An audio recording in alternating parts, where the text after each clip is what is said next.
Iimbestigahan na rin ng Department of Justice si dating Pangulong Rodrigo Duterte. Kasunod pa rin yan ang mga naging pahayag niya sa militar na maituturing daw na bordering to sedition. Si Luisa Erispe ng PTV sa Balitang Pambansa.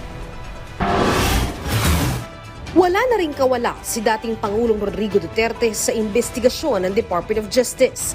Ayon sa DOJ, maituturing kasing bordering on sedition ang paghimok umano ng dating Pangulo sa Armed Forces of the Philippines na kumilos laban sa umano'y fractured governance sa Pilipinas.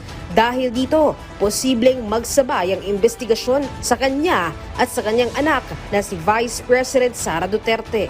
Yung pong mga pananalita ng dating Pangulong Duterte ay iimbestigahan din natin kasabay ng ibang mga nangyayari ngayong mga panahon.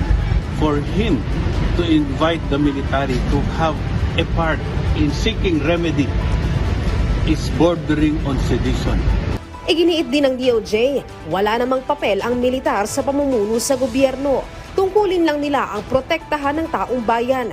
Kaya kung may problema raw ang dating Pangulo sa pamahalaan, idaan niya ito sa batas at hindi sa panawagan sa mga militar. The military has no role whatsoever in civil governance except to protect the people. There is no remedy that can possibly come from the military. If there is any legal remedy, they need to exhaust. The judicial and legal processes are available. Naniniwala naman ng DOJ na sa kabila ng mga panawagan ng dating Pangulo, mananatiling tapat sa pamahalaan at profesional ang AFP. Pagdating naman sinabi ni Duterte na mayroong fractured government ngayon ng bansa, simple lang ang sagot ng DOJ dito. There is no such thing as a fractured governance, whatever that means coming from the former president. We have a strong and functioning republic. There is no such thing as fractured governance.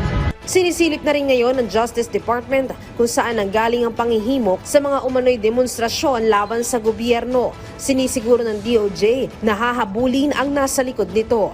Sa ngayon naman, wala pang komento ang dating Pangulo sa napipintong investigasyon laban sa kanya ng DOJ. Mula sa PTV, Luisa Erispe para sa Balitang Pambansa.